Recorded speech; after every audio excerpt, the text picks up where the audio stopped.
CORGI'S Adventures here in Clearwater, Florida, and with technician Kristen with a company called... We're with Parliament Motor Coach, but we also run a company, a sister company that's owned by the same owners. It's called Fuel and Tank Solutions. We go around and clean out fuel tanks, removing all sediment, debris, water, algae, anything, and returning the fuel back without taking any, and returning cetane, octane, lubricants, anything that's necessary to make the fuel combustible.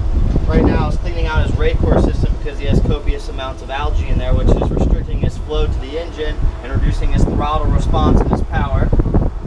Right now over here I have his sample, which isn't as bad as his Raycor considering it was clogged up. I'm going to grab that filter just to show. But right here we have, it's quite dirty, but it's an opaque looking color. Usually you should be able to see through it, but that's because there's moisture. There's moisture in the jar and water, and there's a little bit of debris at the bottom. Not too bad. We're mainly dealing with a water aspect. You should be able to see my hand behind here, and you cannot. That's why there's water in there. And this is a prime example of when Raycors are overdue to change. This is a algae problem. Raycors should not rip this easy. It's a very hard product to tear, but this is an overdue filter. There's algae throughout the whole thing, and this is something you want to look for and stay away from. And if you have the problem, you can always give us a call and we'll come out and take care of it. Oh, can I ask a question? How often, how many miles in between changing that filter should you do? I mean, what's the good...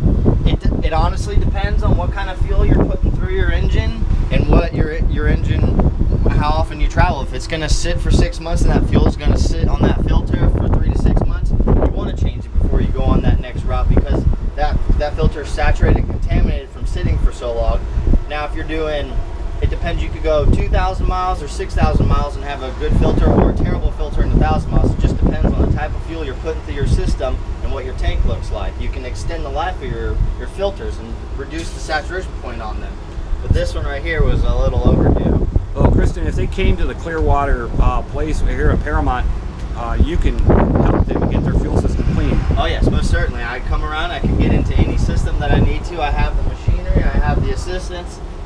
We do it full time, and I do travel up to 200 miles or 4 to 6 hours, whatever you want to have in that case.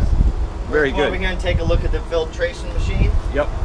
Right now I'm going into a fill spout. I got one pulling and one sucking, just to return, and one to pull. And here we are right now. Over here is the dialysis machine. Right now we're filtering the fuel, not taking the fuel out, just running it through a filtration machine. We got a 5-micron sock in this cylinder.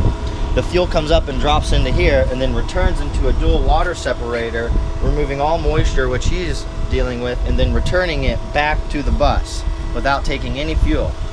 And with this process, we're going to run about 100 150 gallons, and then we're going to induce it with an all petroleum based product that we make here called RV1, which is something that we have for all the RVs and buses and everything, just to suffice the customer.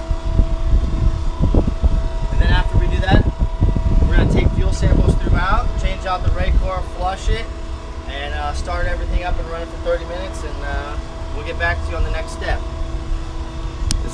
This is Dave with the CORGI'S Adventures. We'll be back shortly.